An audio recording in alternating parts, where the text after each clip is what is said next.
Elections provide an important opportunity to advance democratization and encourage political liberalization. But a country cannot be truly democratic until its citizens have the opportunity to choose their representatives through elections that are free, fair, and credible. In 125 days from now, Nigerians will once again be opportuned to choose their leaders across board. Political parties have conducted their primaries, and candidates contesting various elective offices have emerged.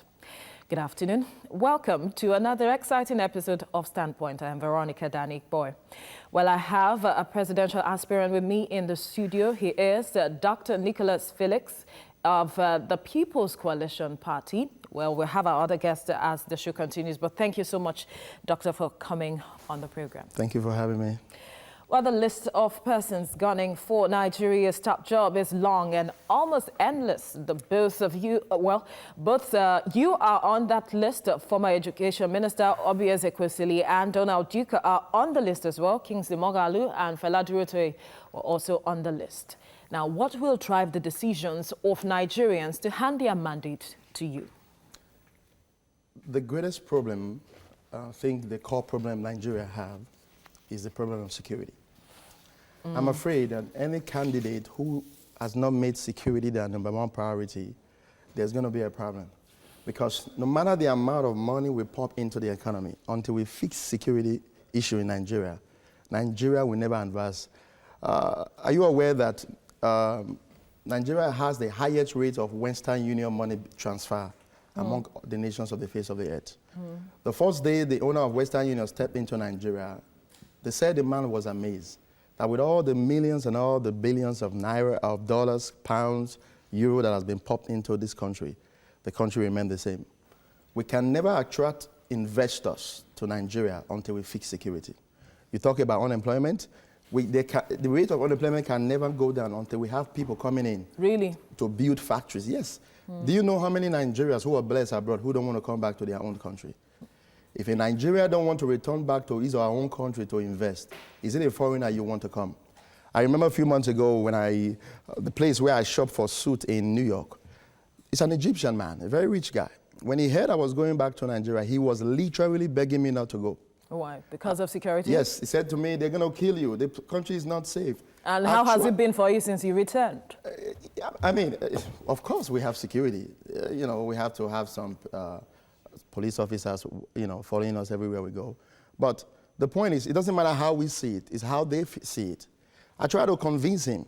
Now, it dawned on me, and I said to myself, if a foreigner is convincing me in Nigeria not to return back to my country, is it that man you want me to tell to come? I have an accountant, he's an Igbo man, very educated. I've convinced him, I said, you're going to go with me to Nigeria when I become president. He said to me, no matter what you offer me, I'm not going back. There are so many of them like that. Who don't want to come back? But you know, this was one of the cardinal objectives of this current administration. So what do you want to do differently? No, they focus on corruption.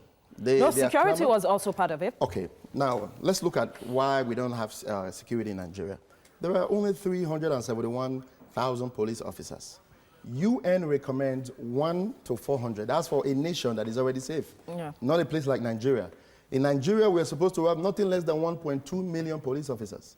Now, 45% of those officers, they have already been assigned to rich politicians and businessmen who can afford it. There's nothing wrong with that, because that can also be a means of generating revenue. Now, we need to be able to hire more police officers. They need to be retrained. Our police officers are not professional. Every now and then you see them dragging 520 naira with bike men. That is uncalled for. We need to retrain them. We need to have at least nothing less than 1.2 million police officers. And you're sure this will solve our problem, employing more police officers? We employ more police officers. We do what we call, there's a policy I'm introducing, it's called stop and freeze. This roadblock is not going to do us any good. We've had a roadblock all these years. Nothing has happened. Police officers need to be able to patrol around the cities 24 hours of the day, randomly stopping vehicles, professionally searching them. I get amazed when I hear armed robbers will storm into a bank, they finish robbing, and now they'll be looking for them, put a bounty of 10 million naira on them. After a while, they'll catch them. All right, thank God they are caught. But remember, people were killed in the process. So how do people get to transport this sophisticated weapon from one city to another without nobody apprehending them? Okay. I'm saying let's be proactive. Let people be searched, randomly. You see any suspected vehicle, you stop them and just ask questions. Search and make sure... random searching and random all search. of that. And that will deal with our security situation. Oh, yes. We'll come back to that because we need to quickly take this break and bring in our next guest. Stay with us.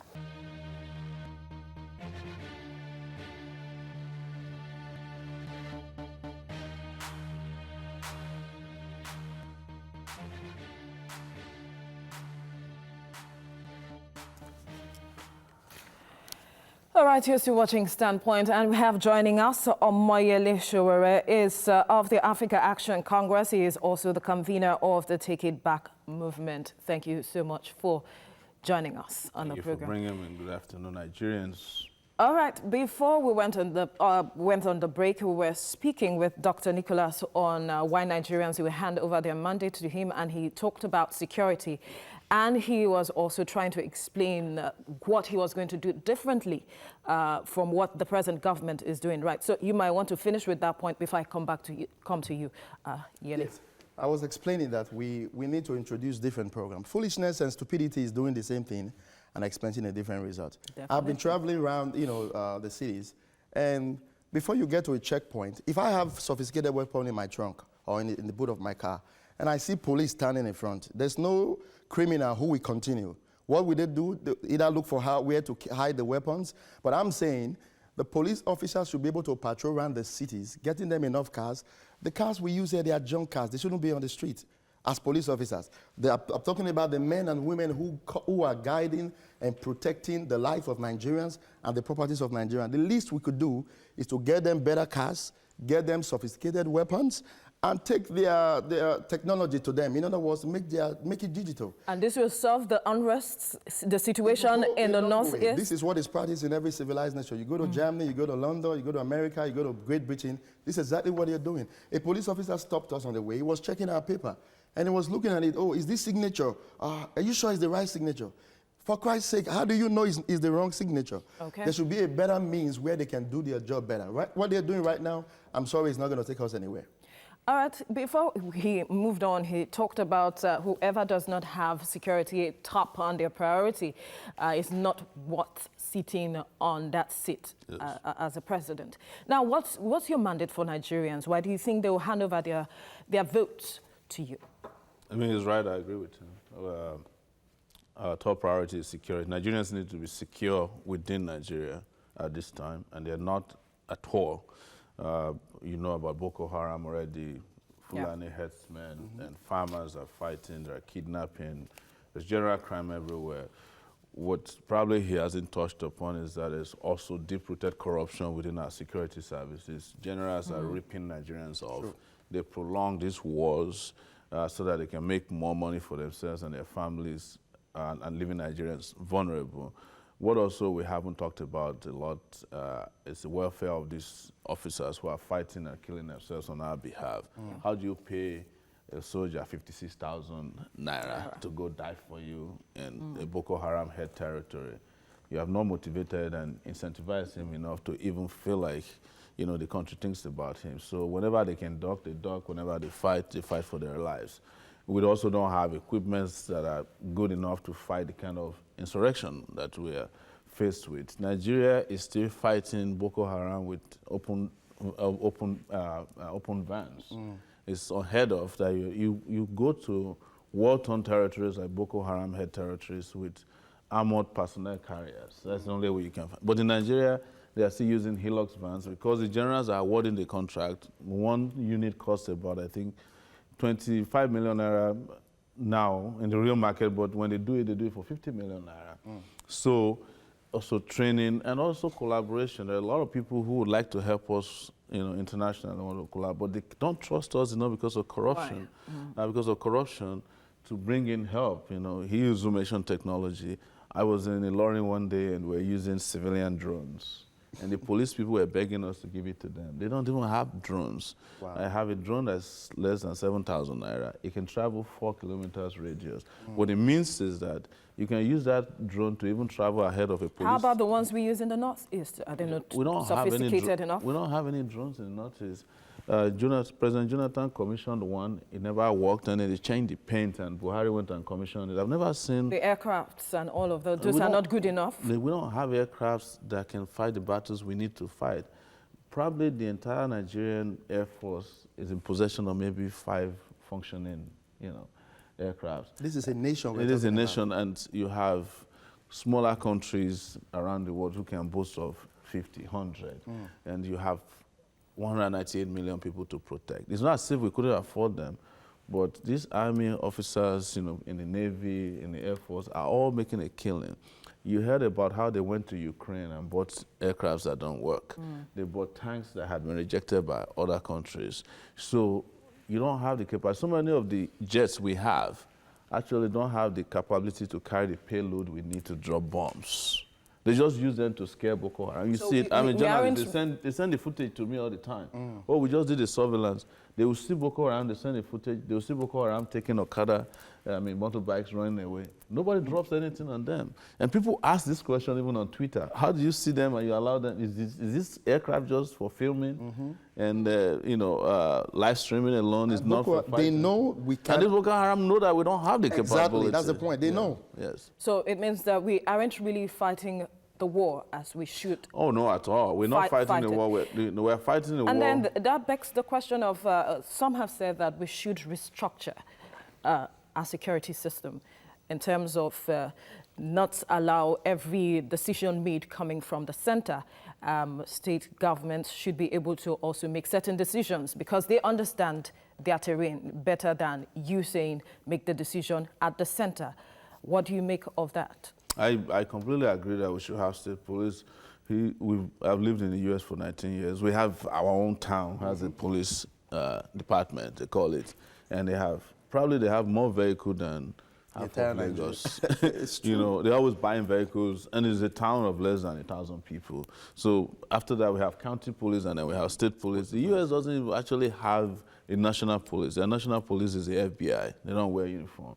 And they get involved in fighting, of course, crimes that are national, international. Sometimes they also have the CIA. But sometimes if the different police departments misbehave, the FBI will come in and take over. They'll come and investigate human rights abuses. And that's the way we should do it. And is that part of your plan? Of course, I'm in support of restructuring, and I've always said that. But what I don't really fancy is the buzzword of restructuring and the proponents of restructuring. Why? And this is why you should agree with me. It's the same people who are proposing restructuring of Nigeria that 3 days went to Obasanjo's house and chose Atiku, right?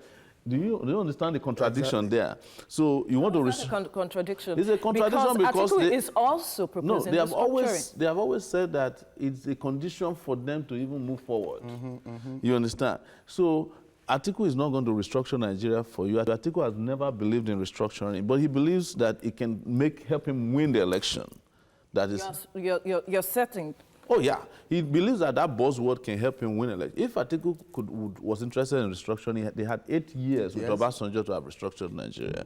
He had an opportunity in the 90s to have fought for restructuring. In fact, what I'm saying to you is that today, if Nigeria were to be restructured, Atiku would become a poor man. Because he will lose his business in Lagos, where he's in charge of the port and Port Harcourt. And this is where they make their money from an unrestructured nation and a dysfunctional nation. So you believe restructuring is just a populist idea? It is a populist, of course. There's to no them, not, I mean, no for one me, who's I currently believe in power, who is involved in this corruption, who is going to willfully restructure Nigeria. Yes. They're just going to use it as a propaganda just to get into office, and after they get into office, they will start telling you that they need a united Nigeria. They need a Nigeria, that Nigeria is not yet mature. But restructuring, I'm coming to you, Dr. Felix. Restructuring is not to divide Nigeria. No, it's not to divide Nigeria. It depends on who you're talking to. For you, what's restructuring? For me, well, now, we've talked about, I gave a speech in Abeokuta on restructuring. First of all, we can't restructure Nigeria at a time. we may be doing what we cannot handle. The first part we need to restructure is the police department. If we can successfully restructure that department, I think it will help, subsequently. Now we need to take power, like Shore was saying, and give it to the states.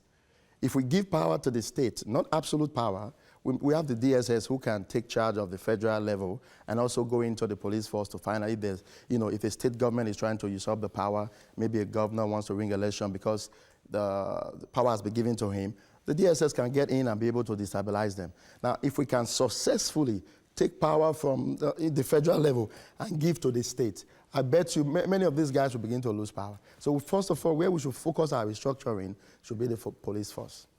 All right, now let's move forward. The emergence of former Vice President Atiku Abubakar as the presidential candidate of the People's Democratic Party was greeted with mixed reactions. But has this signaled a paradigm shift in the battle for Aso Rock? I'll start with you, Doctor. Now, I'll say this, and I've always told people, I'm not a typical politician. People say I'm a politician, but I'm an unusual politician. What makes you unusual? I'm a Nigerian who is just fed up, who is fed up, who is frustrated, who is tired of sitting down at home, getting mad at people I see on TV, and we decide to take a trip. First of all, I would say, okay, I watched the PDP primaries. It was quite peaceful.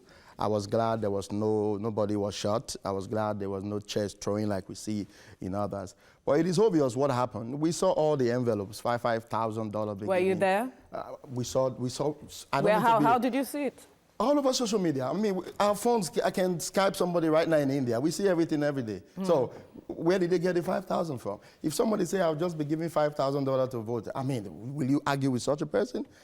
Nigerians, we still need to wisen up. Selling our vote is not going to take off anywhere. 5,000, I agree, is a lot of money for so many people. But guess what? It's just for 3,223 delegates. There are people who are still going to sell their vote. A message we have been preaching, the man who is giving you $5,000, and I heard they gave a lot of people which is in the millions, do you think they're not going to recover their money? Do you call that true democracy? That's not democracy to me.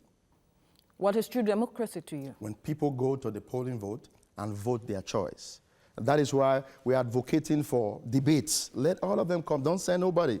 Come, let's debate. We've been having debates for as long as one can remember. Okay, I understand, but we need more of those debates. We need to be able to... there's one coming up now on November 25th, and I hope they all show up on the stage and don't act like, oh, they're just youth, they're just little boys. We cannot stand on the stage with them. Come and tell Nigerians what you want to do different, especially if you have been there for 4 years before. If you have been there for 8 years, what stopped you? Why do you think you can do it now? In my opinion, nobody who has been in power should be voted again. Let's try something else. Nigerians are clamoring for a change. Let's try youths. Let's forget about this. Let me quickly ask you this question before I come to Jure. How has the reception been for your party? Now, for me, as an individual. Because people need to know your party, understand your party's ideology, and that's, It's a young party all right. joined. If I may just go there quickly. Actually, was part of a party before, ABP. And for months, we built the party. We invested money. A lot of my guys were running offices. And all of a sudden, a day to the election, the chairman of the party said he's the one running. The owner of the party said, who is the pastor, said he's the one running. Both of them now fighting for the ticket. Here I am, an aspirant. I'm looking for who do I struggle with, you. And the next day, they scheduled the convention to another location without disclosing the place. So, of course, the new party we joined, he heard about it, and he saw the way we were making. He was running, so he decided to step down and said, we're ready to hand over this ticket to you, and we joined them. The reception, I must tell you, especially in the North, I'm from the South, but we have a lot of supporters and strong structure in the North, and it's been very welcoming. As a matter of fact, it's one of the reasons I remain in the race. Because when I looked at how hardworking these guys were and how they are pushing every day, I said to myself, how do I face them and tell them I'm out of this? Because what I've seen in these few months, I hear Nigeria politics is dirty. No, to me it's not dirty, it's filthy. Nigeria politics is rotten, if you may use that word. It's not, dirty is another statement. I think whoever becomes the next president, you have a lot of work to do when it comes to that could be you. Yes, Whoever, oh it yes. Could be you. The plan is already there. First of all, these political parties, many of them are not political parties. They are political associations, just business organizations. They need to be shut down, I must tell you that. All right, Yele. Now, let's come to you. You have been in the struggle for quite a long time until recently you came out to say you want to be as president. What propelled you? And now you have Atiku in the race. Has that changed anything for you come 2019? No, it hasn't. I have to tell you that I actually love the fact that the two major political parties shot themselves in the foot. Really? How is that? This is always what we've always wanted, so that there could be clarity in options for Nigerian people, that you can choose between darkness and light. All right? You can choose between intellect and ignorance. You can choose between the strong and weak, and you can choose between people who are dishonest and people who have integrity. These other parties have also chosen between the old people with old ideas or whose ideas are so old. And we now have a chance to look at younger people with fresher ideas, people who have education, they have integrity, they have exposure, and also they have done something with their lives, who have innovated in this real world. That is why I love it. So I want to have the conversation, and that's what we are pushing for. For someone to tell me in this country that an Atiku that was the presidential candidate or aspirant of SDP in 1992 has got something new to offer you. Of course, there's nothing, and he's not even saying that he's got anything new to offer, but he's got the money he stole from you to give you back.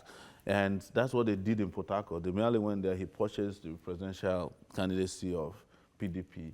And then they are celebrating. There was a primary. Oh, well, when you talk about haggling and, in the business of buying and selling, that's what they did there. It was the presidential ticket for the highest bidder. Of course. So, and you saw that. The media covered it. Your people were there. I don't think we should be denying that. It's obvious. To be denied. Even one of them came on TV and defended it and said, well, we can't do this without collecting money because this is how they survive. But most importantly, it's for Nigerians to also start asking themselves, is this how we want to continue? Do you want to continue with a Buhari who has been described as lifeless, or an Atiku who has also been known to be a thief? And I'm saying that those are strong words. They are strong words. I don't have a problem with it. You know I'm in the media. Yes, we appreciate here. Would appreciate if you are careful with certain words. I'm in the media as well, and I've done investigations on these guys. I have their dossier.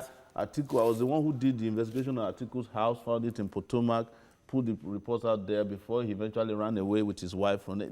This public information, the man who he bribed went to jail in the U.S. They only asked Atiku to come for an interview with the U.S. Department of Justice so that they can pick him on perjury. He ran away with his wife. We could just hold the thought. We have a caller on the line. We'll continue with your line of thought. Emmanuel, go ahead with your contribution, please. Hello? Yes, go ahead. We can hear you. All right. Please, I want to contribute to what Mr. Nicholas is saying. He said, hello? Go ahead. Yeah, he said that Atiku, during the primaries, he gave most of these delegates $5,000 in an envelope and so on and so forth. I don't think he is trying to bribe them. I would say maybe that is a free will donation. He's just trying to support them, which is allowed in a political party. Okay. And some of them say that the other man beside him said that Atiku loot money, get money from here and there. I don't think Atiku is a businessman. Everybody knows that. If Atiku is a corrupt politician, I think maybe they could have maybe arrested him, or maybe they can put him on some. There are so many things that done to this country. So I am supporting Atiku 100%. And most of these people that are saying Atiku is that, Atiku is this, maybe they do not understand Atiku very well. So please and please, we in Adamawa State, we are supporting Atiku 100%. All right, Emmanuel, thank you so much for your contribution. That's your personal opinion. You can only speak for yourself. Right to it. Definitely. I did my youth service in Adamawa State, and Atiku is not even popular in Adamawa State. If he was popular, he wouldn't have been having problem even getting the kind of support he's getting. That's the reason why he left APC, because he became an unpopular candidate and went and spent his money somewhere. Atiku is a carpetbagger. A carpetbagger is a person who moves around, an inconsistent person.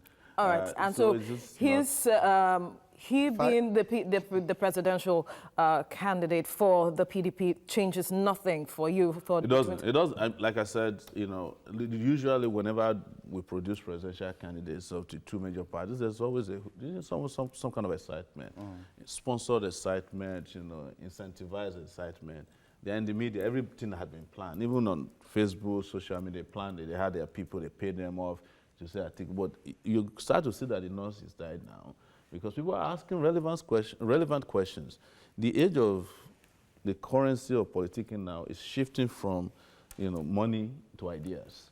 Because people who have collected money in the last 16 years under PDP, last 3 years under APC, are asking themselves, am I better?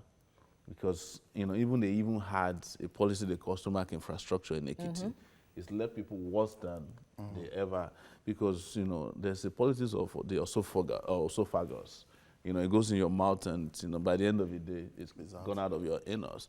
Is that what you want to continue to do? Or do you want to live in a society where things work, where you can have schools, where you can have hospitals that are functioning, where you can have roads that take you to your final destination, where you can be self-sufficient, you produce and you can eat and sell, you can export instead of importing all the time. This is Nigeria or their dream. Nigeria without roads, without no schools. This is Nigeria of Atiku's dream. It's a Nigeria of Obasanjo's dream. When students were going on strike, ASUU was going on strike, what were they doing? They were collecting university license to own universities that people cannot afford. You know, in Adamawa State, what does Atiku do? He collected the water in the place and he put it in a bottle and he's selling it, Faro water. Is that his water?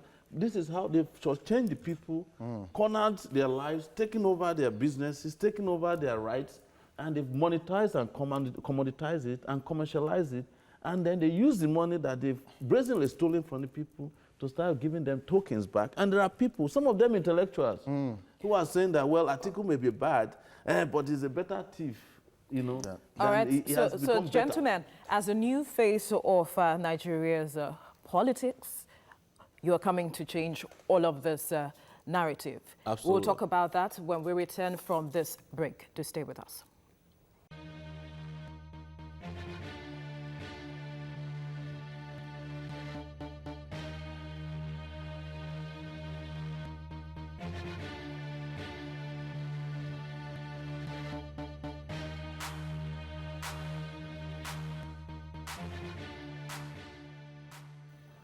The media is buzzing with former President Olusegun Obasanjo's endorsement of Atiku. All has been forgiven and foes are now friends. Obasanjo even addressed Atiku as, quote, the president-to-be. But this is despite the fact that Obasanjo is the political arrowhead of the Action Democratic Congress, a party that is also fielding a presidential candidate. Now, I'll start with you, Shure. What's your take on President Obasanjo's endorsement? It has no value. I think most Nigerians have seen through Obasanjo's shenanigans and his unpatriotic nature. Obasanjo has been foisting on Nigeria for the longest time. Terrible presidential candidates and eventually president. He started with Shagari, denying Nigeria of the likes of Obafemi Awolowo. He said he couldn't hand over to Awolowo because he had personal disagreement. His biggest aspiration in life is to be better than Awolowo. And despite being president twice, he has not achieved that. And it hurts him. And he's a very wicked and vindictive person. He doesn't like this country. Those are strong words. He did it with Abiola as well. He said Abiola wasn't the Messiah. In 1993, he was one of the people who scored to June 12. In 1999, after people thought he had learned his lesson with Abacha and going to prison, they elected him. What did he leave Nigeria with? When he was done, he wanted to perpetuate himself in power. When that was frustrated, he brought a dead man to rule Nigeria, Yar'Adua. And that was the same thing he did. In fact, if we are to remember very well, he was calling Yar'Adua on hospital bed in Germany, say, Umaru, are you dead? And the one answered that I'm still alive. They brought Umaru back, knowing that the man is sick and he was dying, imposed him on Nigeria, and the man died in power. Obasanjo denied that he didn't know that Yar'Adua was sick. But he wanted to punish Nigerians for refusing him third term. So he did it with Jonathan. He said, oh, it's time for the minority to have it. And when he didn't have his way, he abandoned Jonathan in his usual very deceitful way and pitched tent with Buhari, endorsed Buhari. And now, having found out that maybe Buhari is not doing his bidding, generally, I'm not saying it to support Buhari. Buhari is lifeless, I've said it, and it's well known. You have to be Strong careful words. with your words. Yes, please. but you can ascribe that to me. And now he moves on to Atiku. And Atiku, he said that God will punish him if he ever endorses. And this is how you know Obasanjo. Obasanjo is an opportunist. He's an old man who doesn't wish this country well. He doesn't wish my generation well. And apparently he doesn't wish himself well. And as people would usually tell him, if there is God, he would punish him for what he did. And But then, that's if he believes in God. I need to cut in now, but then he's not the one going to vote. It is for Nigerians to decide. The question we should be asking is Obasanjo a hero? When he was president, what did he do in Nigeria? I've been seeing all over people are clamoring he has endorsed him. Does that mean Atiku is going to win because Obasanjo endorsed him? Was Nigeria safe in his care? Is there still power now in Nigeria? And he was president for 8 years. So regardless of who he endorsed, it doesn't matter because he never made any impact when he was president. So who cares if Obasanjo endorsed him? Yeah. All right, we have Shegu on the line, calling from Lagos. Go ahead with your contribution, Shegu. Yes, good afternoon. Good afternoon. Well, my contribution is that the moderator and the two presidential candidates should just limit themselves to what they have for the nation. They are presidential candidates, and one can see that they are eminently qualified.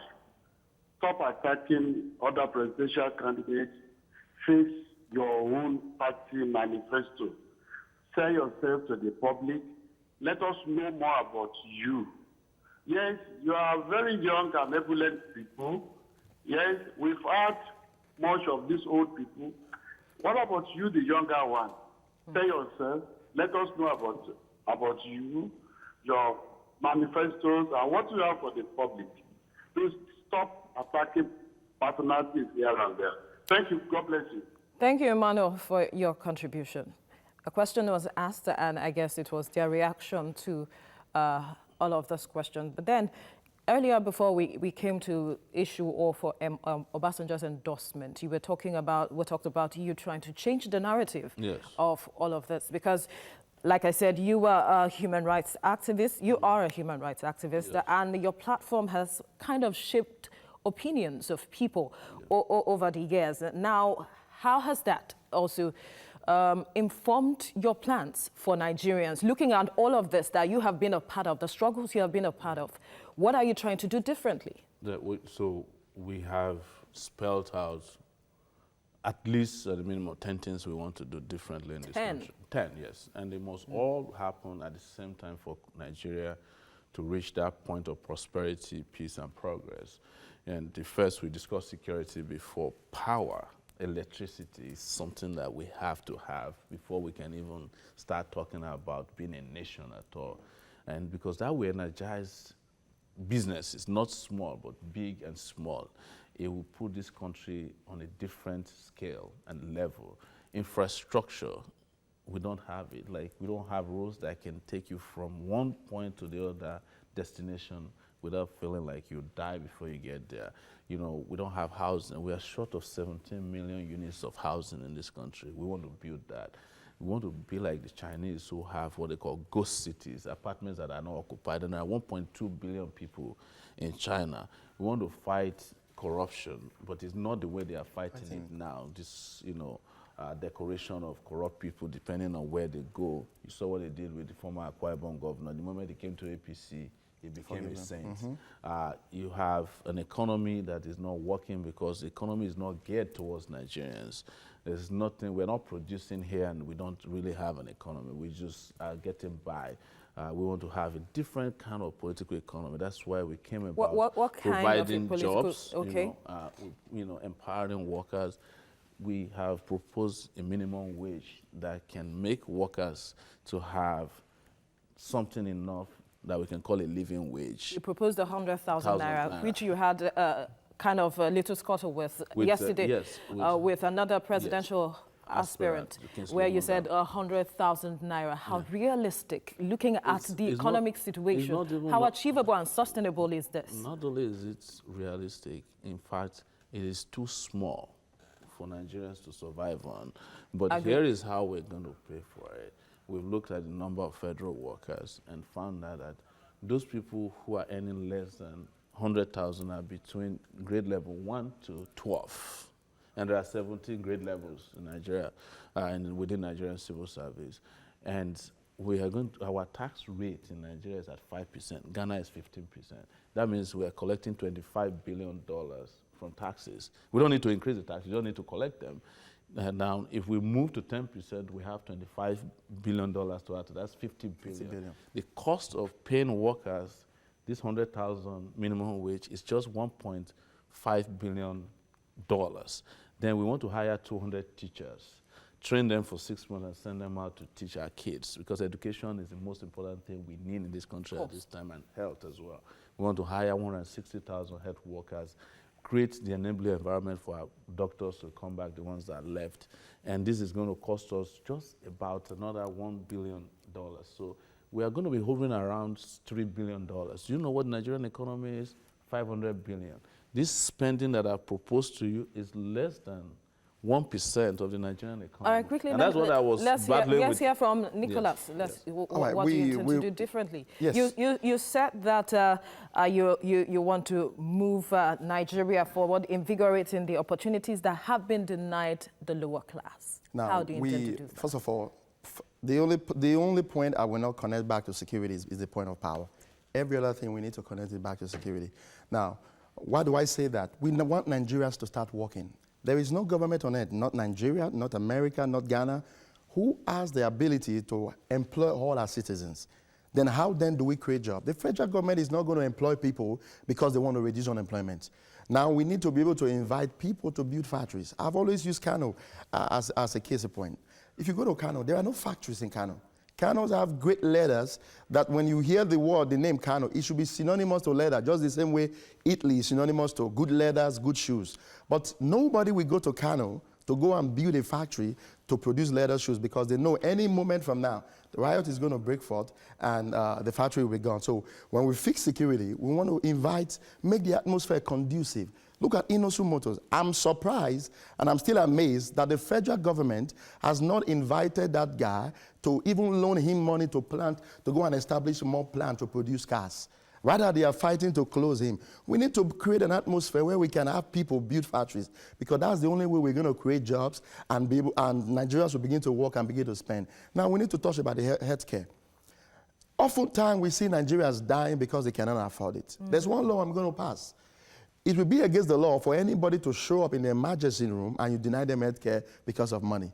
The idea of go and deposit... So how will you ensure that this is... No, it's going to be a lot. Life is more important. You see, we are not valued in Nigeria. Nigerians can just die and nobody cares about it. That's why you see, with all the herdsmen killing, the president cannot even say Your a language, word. Please. I'm not saying anything bad. I'm trying to be decent and nice.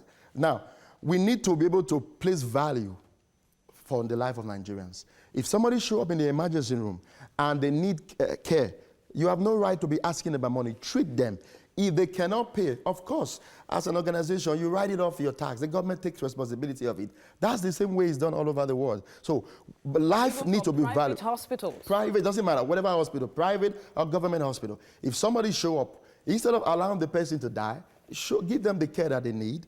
And if the person cannot afford it, cannot pay for it, you write it off your tax. I think we should be protecting lives than money.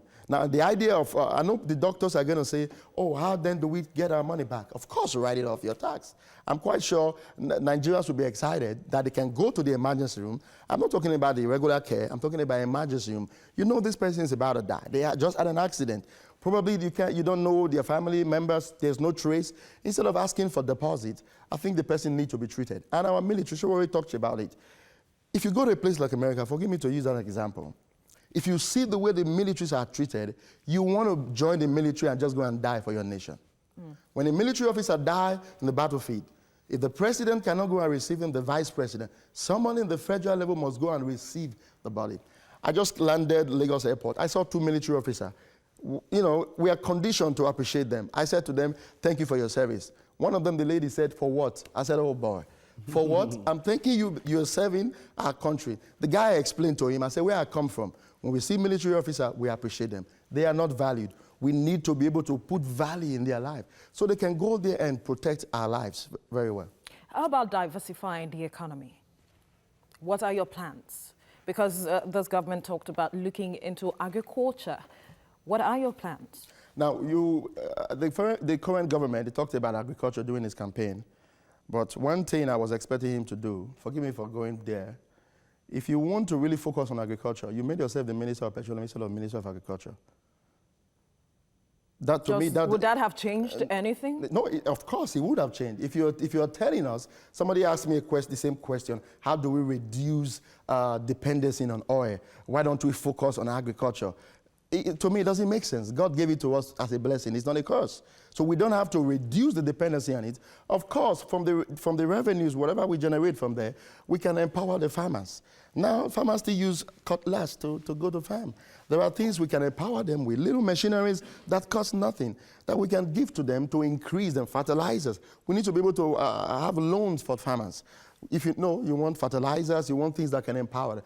Now, saying you for agriculture and yet you're not paying attention to it, to me, it doesn't make any sense. We are blessed. The weather is conducive for us. From January to December, farmers go to farm. So do you intend focusing on agriculture or you want to focus somewhere else? No, we're going to give attention to agriculture. It's what God has blessed us with. We cannot, like I said, the weather is conducive. Yeah. The weather is favorable to agriculture. Why don't we put, focus on that also? All right. Okay, before we move on, before I come to you, gentlemen, I would like for us to critically watch our language because we have a policy in the station, and so we have to be careful with our language. And then the opinions here are the views of our guests, not of TVC, as our viewers watch on. Now, quickly, I come to you, Sowore. You talked about exporting cannabis as a way of diversifying the economy. Why cannabis? Because it's become the new oil in the international market. Just yesterday, Canada announced that they will be 30%, they will only be able to supply 30% of their needs because cannabis is used for medicine. It's not, the part of cannabis that people worry about is called THC. It's the part that makes people high. The rest of it is what has been around forever. And Coca-Cola just signed a deal with Aurora in Canada, $4 billion to supply them, just to study how they can infuse cannabis in their drinks for wellness. So if you have anxiety, you have a Coca-Cola you can drink and it will calm you down, it make you sleep better. You know, you have epilepsy, it treats it. It helps with treating cancer. And the hemp itself, the tree itself, has fibers that can be used to make clothes. It's better than cotton. In fact, there's been allegations, historical allegations that the reason why the U.S. criminalized hemp was because the cotton moguls, people who were growing cotton, saw them as bad competitors. So the word has already arrived there. You know, South Africa has legalized. Yesterday also there's some news in the UK that now doctors can prescribe cannabis. So what I'm saying to Nigerians is that if we can make $4 billion between Ekiti, Edo, Ondo, and that's Delta, the circle that grows cannabis very well, you don't need to go to the federal government to go and be begging for, because $1 billion is how much? It's about 350 billion. There's no state in Nigeria today that can make 350 billion. I'm just saying, but we could even make way more than that. But the argument is not about cannabis, it's an argument about diversification. That's what stands. It's an argument about health. My own concentration will be how to grow the Nigerian person to become a resource for the country. And I will focus a lot on technology. Do you know that the companies that are doing best in the world today are technological companies? Yeah.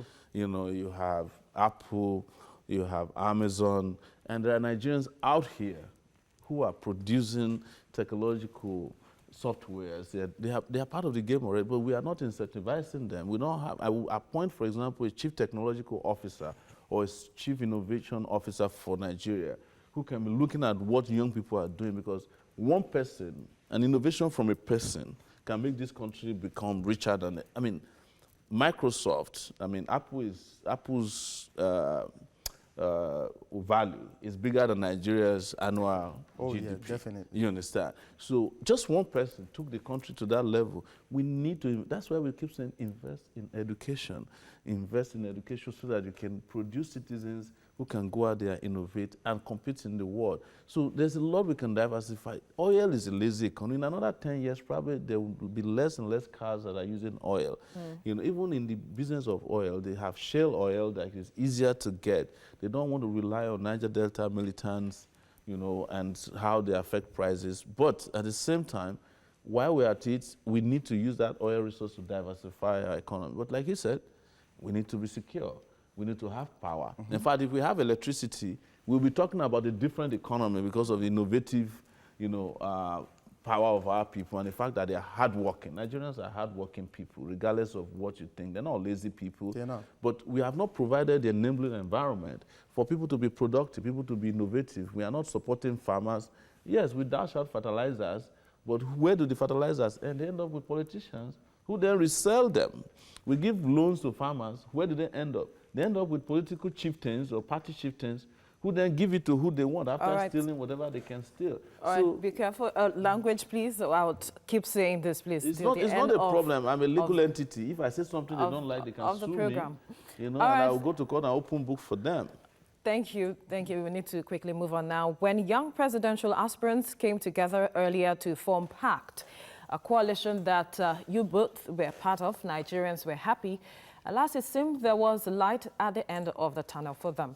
But it all came crumbling like a house of cards. What does this say about the character of an average Nigerian politician, young or old, with respect to the spirit of sportsmanship? I'll start with you, Doctor. Yeah, I was part of PACT briefly. I wasn't there the first meeting I was head. The second meeting I could not come. My campaign director was there. And the first thing he told me, sir, this looked like a prearranged thing. I said, okay. The second meeting I was coming, I actually was talking. Did he tell you why he felt it looked prearranged? It was just a group of people making all the decisions. That's what he said. And the second meeting I was going to really attend to see what was it all about. I was talking in Istanbul, so I could not make it. So I showed up the last day, and we were in the meeting. I was hoping, I'm coming from a different world. You know, I took time to write my manifesto, the word, the graphics, so I was expecting there to be discussion, not fight. We're young aspirants. I'll be glad to see any one of us get there. But nothing was asked, and I was asking, and things were being drafted, no question was asked. And I tried to put my input. It was just a group of people making all the decisions. And I had to pull out in the midst of it because it wasn't, the people would have voted. I would have preferred, you know, inviting Nigerian youths. Maybe we all pitching some amount of money, rent a big place, let everybody come, let's present our manifesto, and just make it an open vote for everybody. Then whoever becomes in, I will joyfully support. But when it becomes maybe 4 people in one political party, they're all friends, and everybody's going to, if 12 people and 4 people are coming from one place already, you already know who's going to be the winner. Why did you pull out? I attended only one meeting. It would be incorrect to say I pulled out. I went there, told them what we should have done, and they rejected it. And it was that, so we sought 18 presidential aspirants. Some of them are 4 from a party, like he said. I said, since we're all from political parties that have different, you know, candidates, why don't we go to our parties, become candidates first? And then the candidates can come together and choose one of us or decide whether we want to work together or not. They disagreed because, like he said, probably it was prearranged. And I left the meeting that they respectfully never participated anymore in their activities because they rejected that. I think that was a reasonable thing to do. And now that the whole thing has fallen apart, some of them have come back around again and said, we should start talking. In fact, as a matter of fact, yesterday I went with Fela Drotoye to see Professor Wole Soyinka so that we can, so that we can keep having the conversation. The truth is that we can't do this by fear. We are not under any obligation to join together, right? There's no constitutional requirement that young candidates must bond together. but we can at least work together, we can exchange ideas, we can interact and engage in such a way that young people who are looking up to us can say, hey, this is what I want. So there is the possibility of pact still happening? It doesn't have to be packed. There's Exactly. a possibility that all of us can work together. yeah. I would love for Felix to join our party. And he would love for you to join his party as well. I don't think so. He's a good guy. We can have him on our side. I'd love for Fela to, because then the moment we start coming together, we can start looking at competent people to manage a country. Yeah. So there's only going to be one president, whether we like it or Definitely. not. And the others, if we really mean well for the country, we should support ourselves. And the good news about the younger people today in politics is that we won't see ourselves as bosses and servants. Yeah. So we'll pretty much have a collegiate presidency where the president is a ceremonial position, but everybody is working as if he's the president Because of the country. a lot of young I like that approach. One of the reasons A lot of I don't young wanna be people too- actually, were looking forward to pact, to working together, and it became, they were disappointed, so to speak. A lot of people were disappointed, but here is what happened. The people that went to be part of PACT to the end, they are the ones who will bear the responsibility for what the outcome is. It's not me, who was never part of it in the first place. Because your name, everywhere, we seem to see your name. People other love to places. use my name for different reasons, and that's fine. A lot of the meetings were held indoors, and many were not told. Many of us did not come out to explain what happened. I'm quite sure if we explain what we saw, everybody will understand you are justified for a reason. He just made a valid point just now that if we come together, whoever becomes the president, we are not servants. That's a key word you must understand. If I'm going to drop all of this and say I'm going to support you, I want to make sure that my voice is being heard. Yeah. My ideas are not thrown in the corner. right. A statement was made that actually got me put out. One of the guys asked, if I drop all of this to support whoever becomes the president, will my voice still be heard? And I don't want to mention the name. The statement he made was really appalling to me. Like, if I'm going to drop, you're not better than me for dropping. Yeah. You have your ideas, I have my ideas. I think we should, whoever becomes it, I was expecting you pull everybody together and be able to achieve the same goal, because we all are fighting for the same goal, taking power from these old guys who have refused Nigeria moving forward. So that's a good idea. And I should add. Because we need to wrap up. Yes, and I Any should moment. add, we were talking about statement. One of the statements that got me worried also was one of them said that in choosing the presidential aspirant for young people, we must choose the one that's acceptable to the elders. So I was asking myself, so the elders sent you here to come and choose one person that is malleable to them. And I was really surprised that they said, and then I asked them again, is that the correct thing, that you're in touch with some elders who are interested in choosing the young person who's going to be president? And when they said that, they said, yes, I knew I wasn't a person, because I can't work with these elders. Well, gentlemen, I must thank you for your contributions on the program. That's our package on today's edition of Standpoint. Thank you so much for watching. I'm Veronica Danik Boy. Enjoy your weekend.